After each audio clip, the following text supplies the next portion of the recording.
Exercise 7.9 जो है वो हम लोग स्टार्ट करने वाले हैं। एक डेफिनाइट इंटीग्रेशन का कॉन्सेप्ट जो है वो इसके अंदर हम लोग सीखेंगे। तो सबसे पहले क्वेश्चन नंबर 1 जो है वो मैं टेकअप कर रहा हूँ। सारे कॉन्सेप्ट्स में क्वेश्चंस के साथ ही आपको समझा दूंगा। तो सबसे पहला है -1 से 1 इंटीग्रेशन करना है आपको। क्या फंक्शन दे रखा है, x+1 टाइम्स dx जो है वो हम लोगों के पास दे रखा है। सबसे पहले ये अंदर वाले फंक्शन को देखो, तो इस अंदर वाले फंक्शन का इंटीग्रेशन जो है वो आपको लिखना है यहाँ पे। तो इंटीग्रेशन का साइन सबको मालूम है कि हम लोगों के पास क्या कर जाता है, स्प्लिट कर जाता है। तो इसको मैं 1 dx करके जो है वो लिख रहा हूँ। लिमिट इसकी -1 से 1 और यहाँ पे भी -1 से 1 जो है वो लिमिट है। अब x का इंटीग्रेशन सबको मालूम है किसके बराबर होता है, x² by 2 के बराबर होता है। -1 से 1 ये वाली वैल्यू टेकअप करेंगे और 1 dx का इंटीग्रेशन x के बराबर होता है। इसकी लिमिट भी जो है वो -1 से 1 के बीच में जो है वो हम लोग पुट करेंगे। अब इसके बाद इसको बोलते हैं हम लोग अपर लिमिट, इसको बोलते हैं हम लोग लोअर लिमिट। तो सबसे पहले अपर लिमिट वाली वैल्यू इस वाले फंक्शन में पुट करेंगे। तो जब आप अपर लिमिट की वैल्यू पुट करोगे तो 1² by 2 होगा, माइनस जो है वो लोअर लिमिट वाले की वैल्यू जो है वो इसके अंदर पुट करेंगे। तो ये जो है इसका इंटीग्रेशन सॉल्व करके आ जाएगा डेफिनाइट वाला। ऐसे ही अगले वाले पार्ट में भी पहले अपर लिमिट पुट करेंगे, अपर लिमिट इस केस में 1 है, माइनस ऑफ फिर लोअर लिमिट पुट करेंगे। तो इसको आगे सॉल्व कर लेते हैं। तो फर्स्ट वाला जो पार्ट है इसको सॉल्व करके 1/2 आने वाला।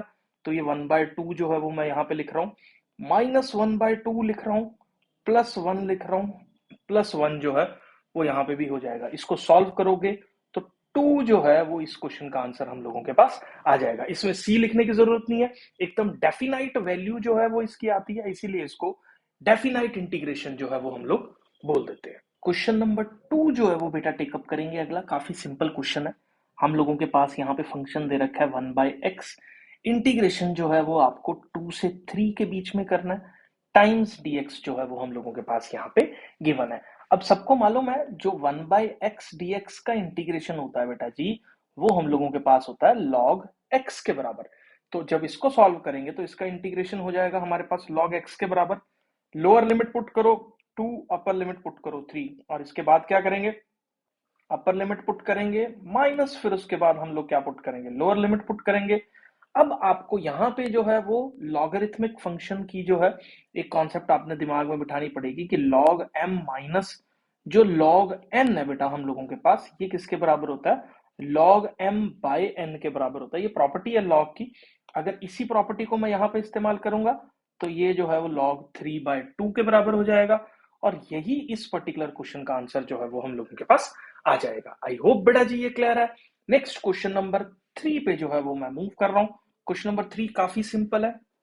इंटीग्रेशन करनी है आपको 1 से लेके 2 के बीच में, और साथ में फंक्शन क्या है, 4x³ है, माइनस टाइम्स 5x² है, +6x+9 जो है ये हम लोगों के पास यहाँ पे गिवन है। अब देखो इसका इंटीग्रेशन जब हम करेंगे तो ये बनेगा 4 टाइम्स x³ का इंटीग्रेशन होगा x⁴/4, -5 टाइम्स x³/3 होगा x² का इंटीग्रेशन, +6 टाइम्स x का इंटीग्रेशन होगा x²/2, और 9 का इंटीग्रेशन हम लोगों के पास जो है वो यहाँ पे 9x जो है वो बन जाएगा। 1 से लेके 2 के बीच में इंटीग्रेट करना है।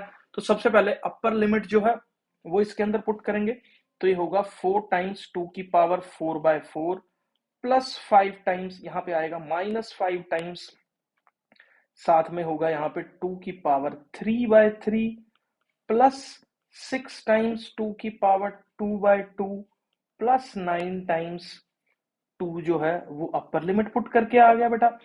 माइनस कर दो 1 वैल्यू पुट करेंगे लोअर लिमिट वाली।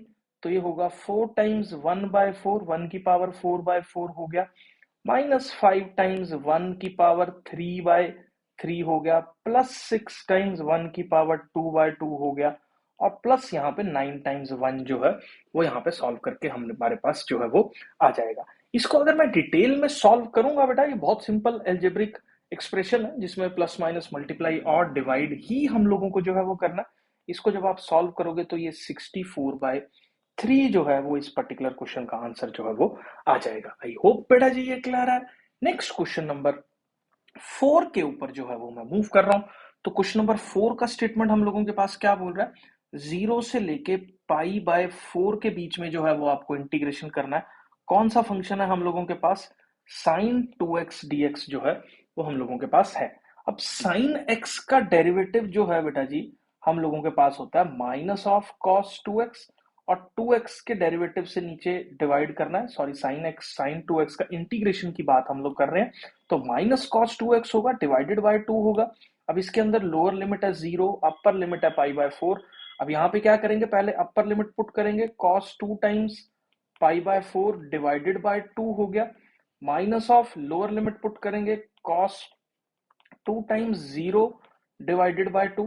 तो इसको सॉल्व करोगे तो माइनस यहाँ पे हो जाएगा cos pi by 2 divided by 2, minus की जगह यहाँ हो जाएगा प्लस cos 0 डिवाइडेड बाय 2। अब cos 0 जो है बेटा जी ये हम लोगों के पास 1 होता है, और ये cos 90 हम लोगों के पास 0 होता है। तो ये वाला जो पूरा फैक्टर है ये 0 के बराबर हो गया, और ये जो है ये प्लस 1/2 हम लोगों के पास इसका आंसर जो है वो आ जाएगा। आई होप बेटा जी ये क्लियर है। नेक्स्ट क्वेश्चन नंबर 5 पे जो है वो मैं मूव कर रहा हूँ। तो क्वेश्चन नंबर 5 का स्टेटमेंट हम लोगों के पास क्या बोलता है, बहुत सिंपल है, सेम इसी तरीके से जो है वो आपको इसको सॉल्व करना है। 0 से लेके पाई बाय 2 जो है वो यहाँ पे गिवन है, और साथ ही हम लोगों के पास है cos 2x टाइम्स dx। अब cos 2x का जो इंटीग्रेशन है बेटा जी वो हम लोगों के पास होता है sin 2x डिवाइडेड बाय 2 करेंगे, अपर लिमिट जो है वो पाई बाय 2 के बराबर है, और लोअर लिमिट हम लोगों के पास 0 के बराबर है। पहले अपर लिमिट पुट करेंगे तो ये हो जाएगा sine of 2 times pi by 2 divided by 2, ये अपर लिमिट होगी, माइनस लोअर लिमिट जब पुट करेंगे sine of 2 into 0 divided by 2 जो है ये हो जाएगा। अब यहाँ पे जो वैल्यू सॉल्व करके आएगी साइन पाई बाय 2 माइनस यहाँ पे जो आएगा साइन 0 आ जाएगा डिवाइडेड बाय 2। अब साइन 0 0 होता है तो ये वाला पूरा फैक्टर 0 हो जाएगा। अब साइन जो हम लोगों के पास 180 होता है वो भी जो है वो हम लोगों के पास 0 होता है। तो इस पूरे फैक्टर का आंसर सॉल्व करके अपने पास जो है वो 0 के बराबर हम लोगों के पास आ जाएगा। आई होप बेटा जी ये क्लियर है। नेक्स्ट क्वेश्चन नंबर 6 पे जो है वो मैं मूव कर रहा हूँ। क्वेश्चन नंबर 6 की स्टेटमेंट हम लोगों के पास क्या बोल रही है, 4 से लेके 5 तक जो है वो आपको इंटीग्रेट करना है।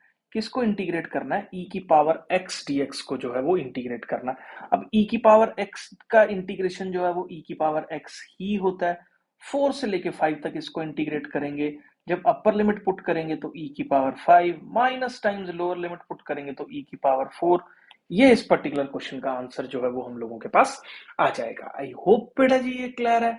नेक्स्ट क्वेश्चन नंबर 7 पे जो है वो मैं मूव कर रहा हूँ। तो क्वेश्चन नंबर 7 का स्टेटमेंट जो है वो हम लोगों के पास 0 से लेके पाई बाय 4 तक, साथ में जो है वो टेंजेंट x dx जो है वो गिवन है।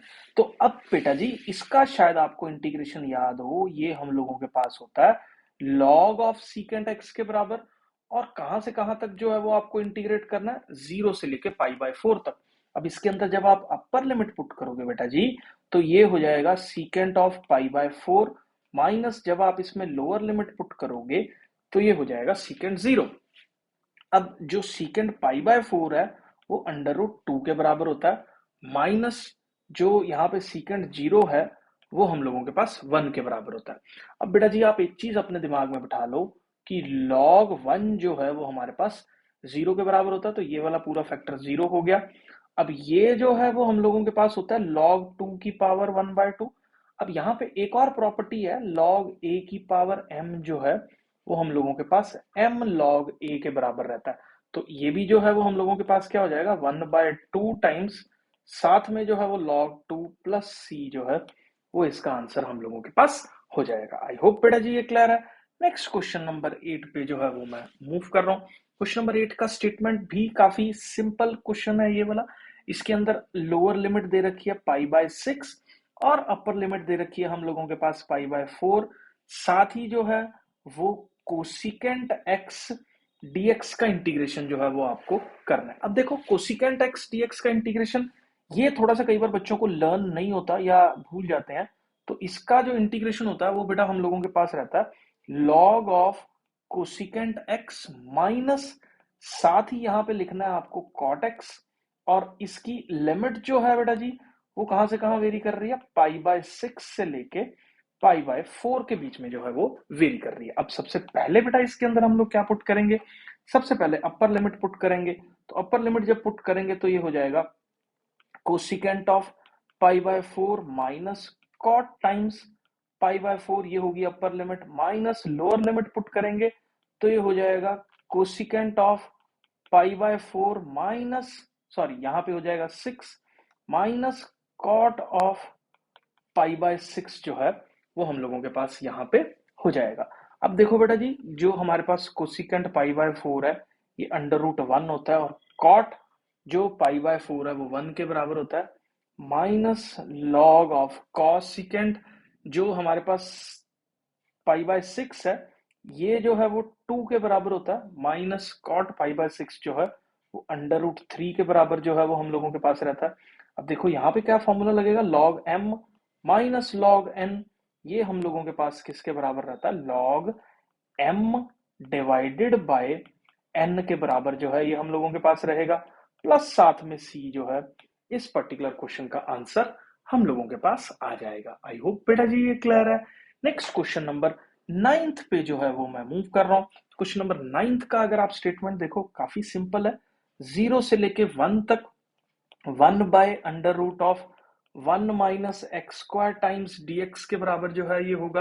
अब ये जो है वो किसका इंटीग्रेशन क्या होता है, इसका इंटीग्रेशन सिंपल है आपके पास, साइन इनवर्स x 0 से लेके 1 तक। तो यहाँ पे पहले जब अपर लिमिट पुट करेंगे तो साइन इनवर्स 1 माइनस जब लोअर लिमिट पुट करेंगे तो साइन इनवर्स 0।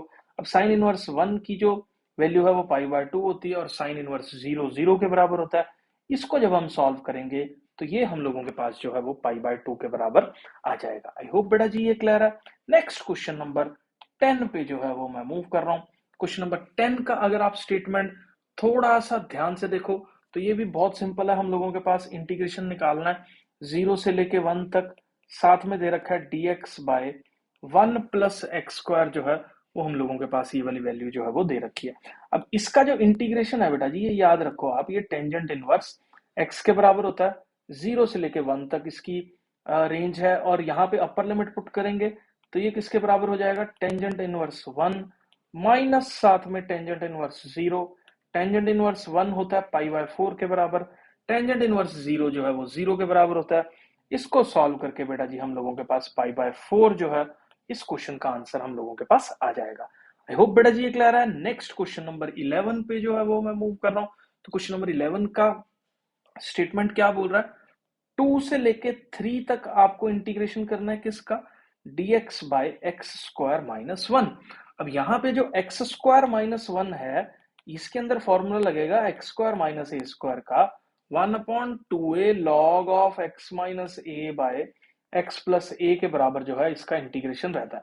अब यही सेम फॉर्मूला बेटा जी मैं यहाँ पे यूज कर रहा हूँ, यहाँ पे a का काम जो है वो 1 कर रहा है तो 1/2a इज 1/2 इंटू 1 के बराबर हो जाएगा। साथ ही हम लोगों के पास ये हो जाएगा x माइनस 1 बाय, साथ ही हो जाएगा x प्लस 1। वैल्यूज जो है वो इसकी कहां से कहां वेरी कर रही हैं, 2 से लेके 3 तक वेरी कर रही हैं। तो इसको जब आप सॉल्व करोगे 1/2 log of 3 minus 1 by 3 plus 1 ये होगी इसकी upper limit, minus lower limit 1/2 log of 2 minus 1 by 2 plus 1 के बराबर जो है वो हम लोगों के पास यहाँ पे हो जाएगा। अब इसको अगर आप पूरा सॉल्व करोगे तो 1/2 times log of 2/4 minus 1/2 times log of 1/3, तो यहाँ पे 1/2 कॉमन आ जाएगा, अंदर बचेगा हम लोगों के पास लॉग 1/2 माइनस 1/2 टाइम्स लॉग, यहाँ पे बचेगा 1/3। तो इस पूरे के अंदर से 1/2 कॉमन आ जाएगा, इसके अंदर बचेगा log 1/2 माइनस log 1/3। अब यहाँ पे log m माइनस n जो है वो log m बाय n के बराबर हो जाएगा। तो जब दोनों को डिवाइड करेंगे तो यहाँ पे 3/2 जो है इस पर्टिकुलर क्वेश्चन का आंसर जो है वो आ जाएगा। आई होप बेटा जी ये क्लियर है। बाकी क्वेश्चंस जो है वो मैं नेक्स्ट लेक्चर में सॉल्व करूंगा। वीडियो अच्छा लगा तो चैनल को सब्सक्राइब कर दीजिए और लाइक और शेयर करना बिल्कुल मत भूलिएगा।